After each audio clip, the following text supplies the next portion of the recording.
All right, just wanted to say thank you to Peter, and it's lovely to be here today at such short notice. But we'll see how we go.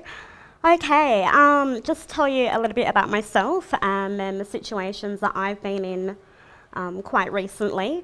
And then I'll just give you two scenarios, one where I did have my support in the form of my fiance, and then another scenario which would have happened if I didn't have that support, and how much more difficult that would have been for me and what I would have had to have gone through. So I'm very independent, as you can see. I work full-time here in the city.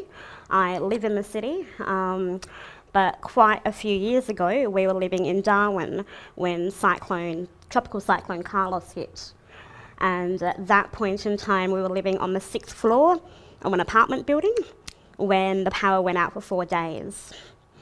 Now, we were told previously that we could evacuate beforehand, and we were given all of the appropriate shelters and information, but living in Darwin, I don't know if anyone's lived in Darwin, everyone says, no, it's not going to be a really bad cyclone this year, no, you know, it's fine, don't worry about it. So we were like, yeah, it's okay, we'll stay. You know, I had my partner with me, so there was no problems with that, so we decided to stay. So obviously the power went out and we thought, that's okay, we just can't get down the elevator, we're trapped upstairs in our 6th floor apartment. Nothing else will possibly go wrong now, except then all the water cut out as well, because the water was electrically fed up to all the floors, I suppose. So no power, no water, thinking it was going to be restored very quickly, and that dragged out to 4 days. So, I mean, obviously I couldn't get any personal care during that time. So a bit of background about that. I get funded hours in the morning to get out of bed, to get ready for work, to carry on with my day. My partner does very minimal care. He's my partner, that's not his role. So when that situation occurred, all of a sudden I was relying on my partner for everything, and we couldn't get any outside care in. So he was having to go down 6 flights of stairs every time to, like, you know, bring up massive containers of water and things like that, just so we had drinking water, and we could, you don't want to hear about that. Anyway. So that situation, you know, was okay because I had my partner. If that situation had occurred where I was not living with someone, and I have had many years previous to meeting my partner where I was living by myself, because, as I said, I'm quite independent once I'm in my wheelchair. So I live here in the city in a little 2-bedroom apartment. You know, I'd get put to bed at night time. I would be in my bed by myself at night time. And then the next morning, my carer would come. I'd buzz her in with a little electronic buzzer, get up for work, and away I would go. So if an emergency situation happened very quickly, I would be trapped in bed. I would have no way of getting out of bed unless someone came and got me into my chair. The other thing to consider is that I don't drive. So if we had evacuated in Darwin and my partner had to carry me down the stairs, he'd be able to put us in our car and away we'd go. But obviously I can't do that myself, so I would need someone to drive me to an emergency shelter or wherever, because that just wouldn't be viable.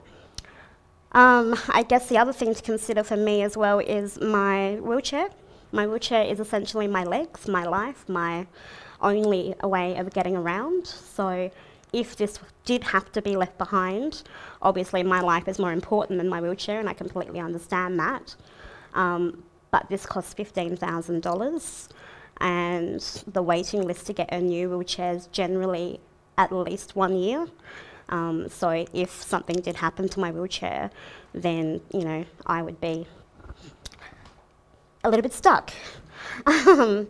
So, I mean, yeah, as I said, obviously life more paramount and life more important, so that's not really an issue.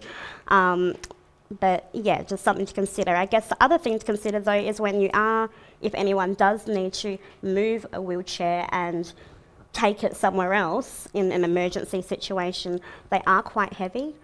This one is a small little compact one. This weighs 70 kilos. So ones for an average person can weigh 110, 120 kilos. It's not something you can sling over your shoulder and away you go. So yeah, I mean, those are the things that I need to consider. I have friends that have other considerations. People with hearing impairments can't often hear the emergency broadcasts. I have people with vision impairment, friends of mine, they can't drive at all. And the other thing, I guess, is just having wheelchair accessible emergency shelters, because I have to tell you, out of the 5 shelters in Darwin, only 1 had wheelchair accessibility, which was like, really? So that's the things that I need to consider. Does anyone have any questions? I don't have a question, but I do have sort of kind of reflecting on what you're saying about the electricity. I'm from SA Power Networks. My name's Paul Roberts. I'm the Stakeholder Relations Manager. That was an extreme circumstance that we've just seen, Sandy. But in a bushfire situation, for example, in the Mount Lofty Ranges, where we have about 230,000 people living, if we had bushfire damage, or even if we had to turn off power, which we will do in some circumstances to try to avert the chance of a fire, it may well take days to restore power, because we need to go and check the safety of the lines, and if they have been burnt and damaged in a bushfire, there will be significant damage. So while that might sound like an extreme circumstance that you're in or that people are seeing in Sandy, the reality is quite real, that That's in right. South Australia during a bushfire situation you may be going for days without power. In some circumstances, particularly if you're in more isolated areas or serviced by lines going through rugged and difficult territory, or where there's a fire still burning. So you do need to actually have, as part of your planning, think about the potential, the real potential for an outage, but also the real potential for an extended outage. And just from listening to everyone's stories today and thinking more thoroughly about what I would actually do in that situation, I mean, evacuation has to be absolutely paramount for anyone with a physical disability, and it has to be early evacuation.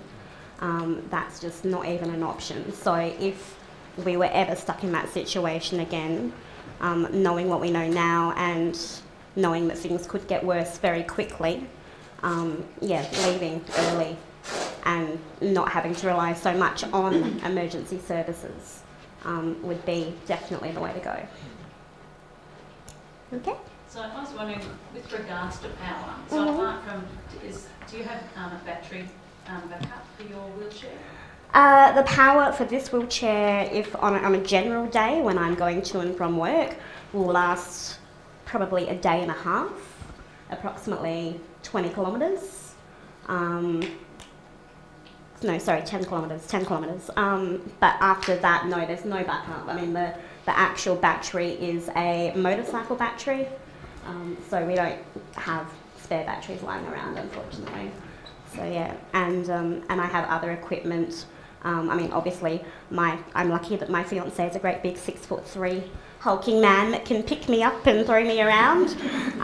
But you know, if I was by myself and was needing to rely on personal support, they use lifters. They use electronic lifters that run off electricity. So if we didn't have electricity, they literally would not be able to move me. So again, evacuation.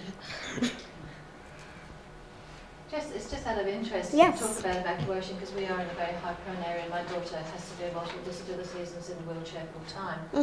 And in the planning that we might have to consider, we need to be able to go somewhere where her care can be met. And there isn't other places that have the facilities that we have at home. That's to right. manage her daily care. So, that's something I don't know how we're going to address. No, I'm not sure either. I guess it might be a matter of how long can you go without her having all of those specific pieces of equipment. Could you make do for 24 hours, 48 hours? And that's going to be the interesting part, because currently there's not the service provision out there that you can rely on to give you that emergency respite or emergency support in those sorts of situations. Ronnie, you know about Disability SA, don't they have that 6th floor at Fullerton? Isn't that's, could you speak about that? That's not sort of the area that I work in specifically, and so I couldn't tell you the details, but I would be happy to find that out and talk to you about it. I know that arrangement was made for that purpose, yes. What's that, down at Highgate? Yeah, it's on Highgate. They have, I think it's the 6th floor that they keep free for emergency respite and for emergencies in particular. But I don't know how many spaces there are, and there's no one. No, we're today to speak. We're North Barossa. So you got to look at where the fire is. You've got to come all the way back down to Adelaide to get any respite. So it's just the risk factor as well. You've got all those considerations. Yeah, but if it were, if you well ahead of time. Yeah, if it were well ahead of time, or if it were a longer term prospect that you know, something without facilities for quite a while that you needed to. Yeah, no, thank you. I think it's something that is not people are not aware of. I work in the industry and also as a parent as well. And that sort of information is not readily available to people with disabilities, so that's perhaps something that can be looked at. Is there even perhaps a country hospital in a neighbouring township that you could go to? Yeah. Maybe they would have the facilities to take care of your daughter short term. It's just a theory. Yeah, thank you. Amy, could you record these questions, like ask hospitals and check with disability SA and ask how they're going to communicate if it's available?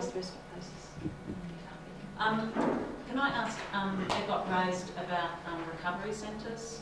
Ronnie Faggoter's in charge of recovery, the Department of, what do you call it? Communities and social inclusion. Recovery centres as such are actually managed by another area, but I know they use existing buildings, clearly, and they try to identify the buildings that are the most appropriate. So they will certainly, where possible, have buildings with the best possible facilities. But we could not always guarantee that that's where the relief centre, which is the initial centre that might be set up, might have access. But we would certainly do our best in all situations. Yeah. Is there any sort of central point or register where people with disability could in fact currently find out where these facilities may be in their local area? Are you talking about relief centres where they might I'm be? talking about relief centres or treatment centres in the case of injury in a fire. If you're going to be forced to evacuate from your home in the Adelaide Hills, where are you going to go? Yeah, Andrew can answer part of that, and I can probably add to it. Even the term forced evacuation gives me a great deal of concern, because we would prefer to use the word relocation. Relocation being a planned activity, forced evacuation, in particular the word forced, meaning rushed, hurried, unplanned, perhaps not coordinated at all. So we would prefer that particularly people that are vulnerable know their risk, and extreme and catastrophic is the trigger to not be there the day before. They're the triggers for not even being there, so we don't need to evacuate because people aren't there. Having said that, then people need to consider we have a whole range of challenges that come with these individuals and have a plan to know what to do on those when they're going to relocate. We would hope not to get into a situation of... Okay, I wasn't really meaning evacuation. I was really meaning there's catastrophic fire, they evicted, and somebody with a disability decide they need to leave. Yes. Exactly as we've heard, they need to leave tonight because, hey, otherwise I'm going to be stuck in bed. Yep. Right, so I need to relocate now. Yep. My question really is how do people know where to relocate to when they have very specific needs? Yeah, okay. That's a question for the individuals. The government, the CFS is part of that, cannot establish these places specifically for this purpose. We simply don't have the resources to do that. So it's a decision for the individual to take responsibility, to have a plan, if they live in a bushfire prone area, to know where to go when they're going to relocate early, as we've said. The best places that I can talk about are the 3 levels of community protection that we have, what's known as bushfire safer places. The first and highest level is the safest settlement, which is Adelaide. And there is a line inside which there is no guarantee that there won't be smoke and flame and embers, but it's inside that line that people will be safe from bushfire. And that line is on our website. And we're publicising it this week. Yeah, there we go. So to be inside Adelaide, effectively inside that line. The next lower level of protection is bushfire safer precincts, which are towns and communities spread across South Australia, of which there are, I believe, about 100 or thereabouts, maybe more. They're also on our website. These bushfire safer precincts are also mapped and they're on our website. Inside that area, inside those communities, people are safer, no guarantee of safety, but safer from bushfire. That's where community hospitals are, that's where community facilities are in those bushfire safer settlements. The last one, and the lowest level of protection, is what's known as a last resort refuge. They are generally open spaces, they are generally ovals and places of gathering where people will be safer, not safe, safer from flames, embers and direct attack from fire. It will be hot, it'll be smoky, it'll be dark, it'll be noisy. There most likely will not be facilities for disabled people. There's most likely not facilities for people generally, open spaces. But it's safer than being caught on a road or exposed to a bushfire. They're the 3 levels of protection that we can offer. And I've got a couple of maps of examples of the bushfire safer precincts. So just across the Adelaide Hills. So I think at last count was 177. 177. Thank you. So they're just some different ones.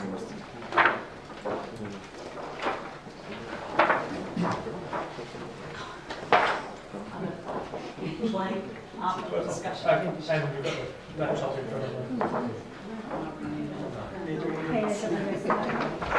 No, that's not a big Oh, okay.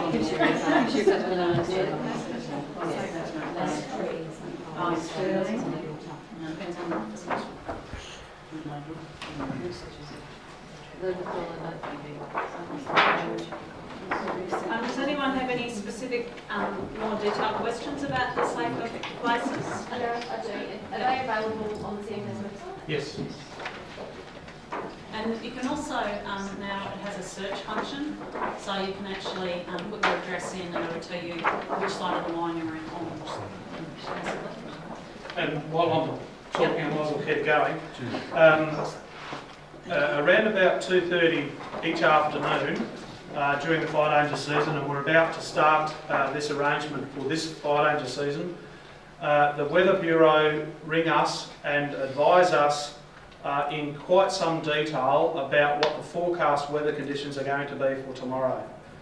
And at about 4 o'clock in the afternoon, that forecast is confirmed. So the Weather Bureau cannot tell us the day after tomorrow what the weather conditions are actually going to be. They'll tell us in broad terms. Am I standing in the right place? No. Okay. In broad terms of what tomorrow, the day after that, the day after that, up to 7 days. But it's in broad terms. They cannot tell us what the weather conditions are going to be with any certainty, with any great detail beyond tomorrow. So they can't say that next Saturday is going to be an extreme or catastrophic fire weather day. The closest or best they're going to tell us is that tomorrow is going to be an extreme or catastrophic fire weather day. One of the most often questions I get is, what's next Saturday going to be like? Is it going to be a catastrophic fire weather day? I don't know. I'll have a look at the weather maps, which we can all do, and be familiar with what a weather pattern in South Australia looks like. And if it's going to be hot and windy, it could be a day of interest. And it could be one of these days in the extreme or catastrophic range. We all have a responsibility to be aware of that. But we cannot tell the community at today what the day after tomorrow is going to be, whether it's going to be catastrophic or not. We know on Monday next week, right now, reality, we know that Monday next week is going to be 34, roundabout, in Adelaide, with winds in around about the 20 to 30 kilometre range. If it was mid-January, that would give me huge concern, because hot, windy conditions, when it's dry, is of concern. But I know right now that reality, next Monday, there's a change coming, there's likely to be rain Monday afternoon, and the Mount Lofty ranges are still relatively green. So we're looking at Monday, but I think we all should be looking at the weather maps 3 or 4 days out to see when it gets hot and windy. So it's one of our triggers. The other thing that I'll talk about briefly is the new app on CFS. There's a new app, it's available on Android phones as well as iPhones such as this, that you can put a location in and you'll be notified via the phone through notifications of any incidents that we respond within a distance that you want to nominate. I live in Littlehampton and I've got it set at 5 kilometres from my house, and the phone through us will notify you of any incident. Now, it could be a car crash, it could be a cut up a tree, it could be a hazmat, it could be a bushfire, but you'll be notified via your phone of any incidents within a range of the area that you want to nominate. Now, I think it can be quite large, that circle, 50 kilometres if you want it to be, but that's also available. Andrew, it works well at work. Yesterday, my wife at our farm at Typo with a grass fire 5 kilometres away from us. Oh, good. Yeah. So it does work. Sorry? Sorry.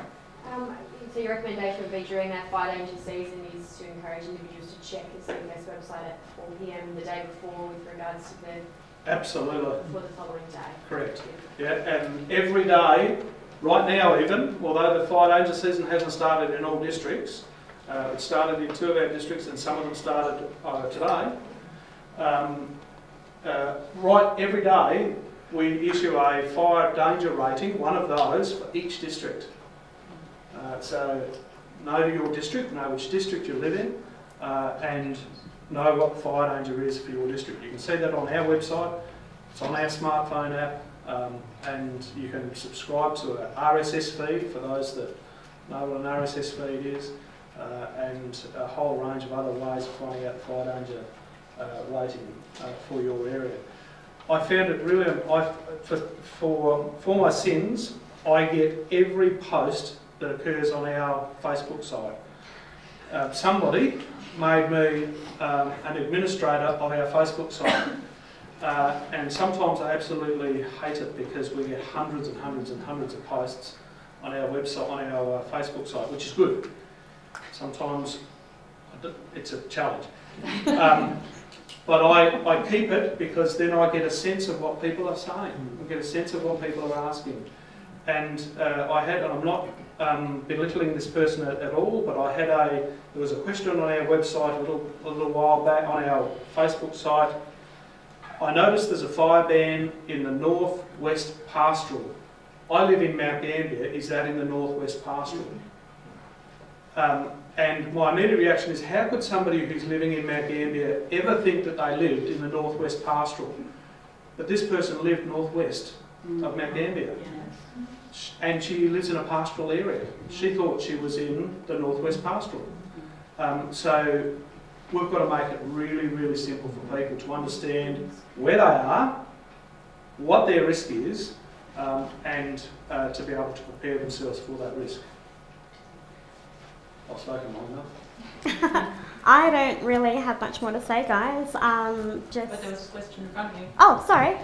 Sorry, Yes. I was just going to ask Andrew, you have a list, I think it's about 35 bushfire-prone suburbs. Yep.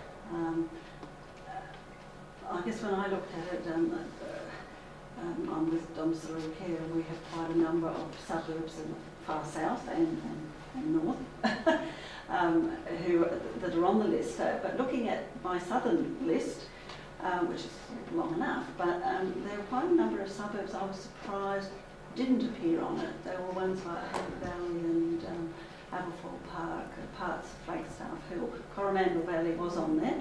And I'm just trying to work out how you actually work out which suburbs are more bushfire prone and which ones aren't.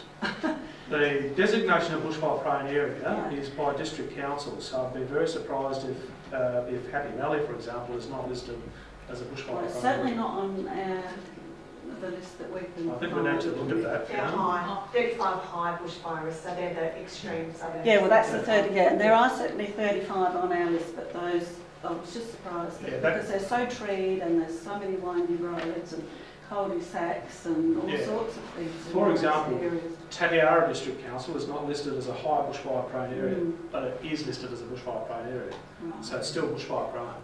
Yeah. Kangaroo Island, there are areas on there that would be not so these listed as 35 suburbs would are be high the bushfire super prone high, area. but the others are still going to be that's high right. even though they're not on the list. That makes sense. So we need to be just as concerned when we've got staff or clients residing in those suburbs that aren't on that list. Yeah. They could still be a bushfire prone bushfire risk. Yes, absolutely.